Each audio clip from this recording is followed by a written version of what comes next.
మెదక్ జిల్లాలో దారుణ ఘటన చోటు చేసుకుంది. కూలి పని ఇప్పిస్తామని ఒక యువతిని అత్యంత దారుణంగా అత్యాచారం చేసి చంపేసిన ఘటన ఇప్పుడు వైరల్గా మారింది. ఈ బిగ్ బ్రేకింగ్ చూసే ముందు ఒకసారి బిగ్ అప్డేట్ చూద్దాం. హైదరాబాద్ మొత్తంలో ఉన్నటువంటి బెస్ట్ ప్రాపర్టీస్ అన్నిటినీ ఒక వేదికపైకి తీసుకువస్తుంది సుమన్ టీవీ. అక్టోబర్ 18, 19వ తేదీన HICC నోవోటల్లో జరిగే సుమన్ టీవీ ప్రాపర్టీ ఎక్స్పోలో best flat, villas, open plots Deepavali offers and డిస్కౌంట్స్తో అందుబాటులో ఉంటాయి. మీరు విజిట్ చేసి ప్రతి గంటకి ఒక గోల్డ్ కాయిన్ గెలుచుకునేటువంటి ఛాన్స్ కూడా ఉంది. ఫ్యామిలీతో రండి, మీ డ్రీమ్ ప్రాపర్టీని సొంతం చేసుకోండి. రైట్, ఇక బ్రేకింగ్ న్యూస్లోకి వెళితే ఈ మధ్యకాలంలో అత్యాచారాలు, మహిళలపైన దాడులు రోజు రోజుకి పెరిగిపోతున్నాయి. మహిళలు ఒంటరిగా బయటకు వెళ్లాలంటేనే భయపడే పరిస్థితి ఏర్పడింది.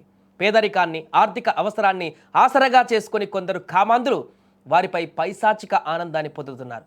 తాజాగా మెదక్ జిల్లాలో జరిగినటువంటి ఈ ఘటన మానవత్వాన్ని పూర్తిగా చంపేసింది. ఒక మహిళ ఆర్థిక స్థితిని ఉపయోగించుకొని అత్యాచారం చేసి చిత్రహింసలు పెట్టి చివరకు ఆమె మృతికి కారణమయ్యారు కొందరు కిరాతకులు. మెదక్ జిల్లా జానకంపల్లి పంచాయతీ పరిధిలోని ఒక తండాకు చెందిన మహిళకు రోజువారీ కూలీ పని దొరకలేదు. కుటుంబ పోషణ కోసం తప్పనిసరి పరిస్థితుల్లో ఆమె మెదక్ జిల్లా కేంద్రానికి వచ్చింది. పని ఇప్పిస్తామని నమ్మబలికిన కొందరు కామాంధులు ఆమె నిస్సహాయతను, అమాయకత్వాన్ని అలుసుగా తీసుకున్నారు. ఆమెను తీసుకువెళ్లి కోల్పారం మండలం అప్పాజిపల్లి శివారులో 7 పాయల రోడ్డు వద్ద ఉన్నటువంటి నిర్మానుష్య ప్రదేశానికి తీసుకువెళ్లారు. అక్కడికి వెళ్ళిన తర్వాత ఆమెను బెదిరించి బలవంతంగా అత్యాచారానికి పాల్పడ్డారు. అంతటితో ఆగకుండా ఆమెపై విచక్షణ రహితంగా దాడి చేసి చిత్రహింసలకు గురిచేశారు. ఈ పైశాచిక చర్య తర్వాత కూడా వారిలోని క్రూరత్వం చల్లారలేదు. ఆమెను వివస్త్రణ చేసి అత్యంత దారుణంగా ఒక స్తంభానికి కట్టేసి అచేతనంగా వదిలేసి అక్కడి నుంచి పరారయ్యారు. ఆ మహిళ రాత్రంతా చలిలో అక్కడే నగ్నంగా విగత జీవిగా ఆ స్తంభానికి బందీగా ఉండిపోయింది. తెల్లారిన తర్వాత అటుగా వెళ్తున్నటువంటి స్థానికులు ఆమెను గమనించి ఆ హృదయ విదారకర దృశ్యాన్ని చూసి వారు ఒక్కసారిగా ఆందోళనకు గురయ్యారు, తీవ్ర దిగ్భ్రాంతికి గురయ్యారు. ఏం చేయాలో పాలుపోని స్థితిలోకి వెళ్ళిపోయారు. వెంటనే పోలీసులకు సమాచారం ఇచ్చారు. ఘటనా స్థలానికి చేరుకున్న పోలీసులు ఆ మహిళను విడిపించి తక్షణమే మెదక్ ఆసుపత్రికి తరలించారు. అప్పటికే ఆమె స్పృహ తప్పిపోయినట్టుగా తెలుస్తుంది. ఆమె పరిస్థితి అత్యంత విషమంగా ఉండడంతో మెదక్ వైద్యులు మెరుగైన చికిత్స కోసం హైదరాబాద్లోని MGM ఆసుపత్రికి తరలించాలని సూచించారు. అయితే MGMకు తరలిస్తుండగానే మార్గ మధ్యలోనే ఆమె ప్రాణాలు కోల్పోయింది.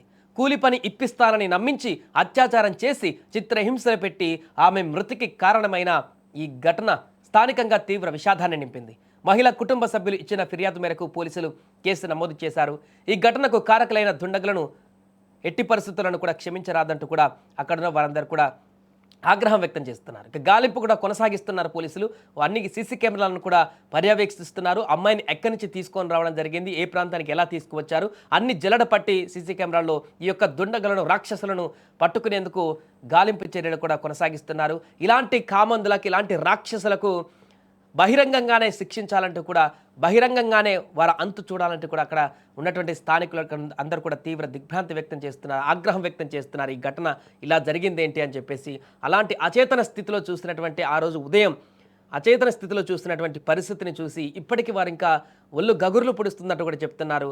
అంత దారుణమైనటువంటి స్థితిలో ఆ యువతి స్తంభానికి కట్టేస్తున్నటువంటి దృశ్యాలు మా కళ్ళల్లో ఇంకా కనబడుతున్నాయంటూ కూడా వారందరూ కూడా కన్నీటి పర్యాంతం అవుతున్నారు. ఏదేమైనా కూడా మెదక్ జిల్లాలో జరిగినటువంటి ఈ దారుణ ఘటన ఒక్కసారిగా కలకలంగా మారింది.